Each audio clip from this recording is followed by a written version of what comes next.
lagi dengan saya Nurhaliza. Di video kali ini saya akan membahas tentang pemrograman. Apa sih pemrograman itu?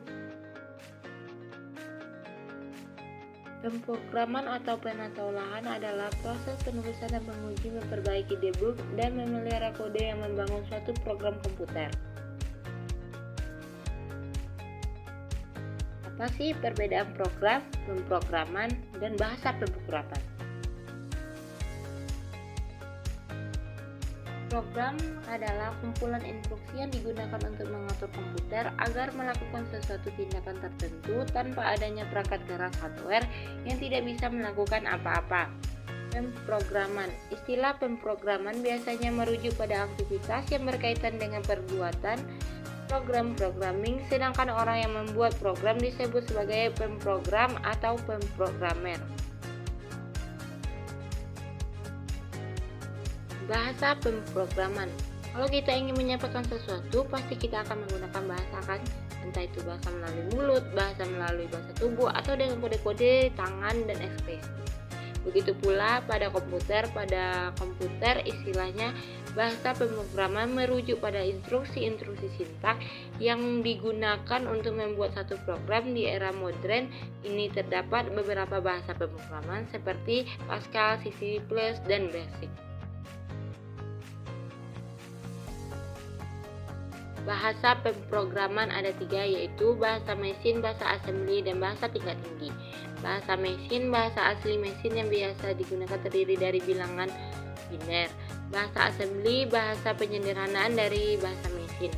Bahasa tingkat tinggi, bahasa yang paling mudah dimengerti oleh manusia karena perintahnya sudah menggunakan bahasa kita sendiri. Sejarah pemrograman. 1940-an, sejarah pemrograman sebelum tahun 1940-an. Coding terlepas dari bahasa pemrograman HTML, CSS, PHP, Java, JavaScript, Python, dan lain-lain. Adalah soal memberitahu komputer apa yang harus dilakukan dalam bahasa yang dipahaminya. Sejarah pemrograman dimulai baru-baru ini, namun pemrograman secara teknis mendahului komputer. Program pertama di dunia ini katanya dibuat pada tahun 1842. Pada tahun 1840, Ada Lovelace membuat kerangka ide program komputer pertama. Ada Lovelace menerjemahkan hasil karya matematikawan Italia Luigi Manarbell, yaitu mesin analis Carl Babbage, ke dalam bahasa Inggris. Mesin tersebut akan menggunakan kartu berlubang, tempat informasi akan dikodekan.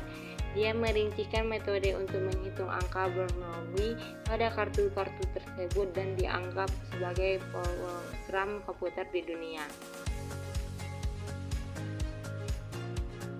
Menggunakan teknologi digital dapat menjadi cara yang efektif untuk meningkatkan bisnis ekspor.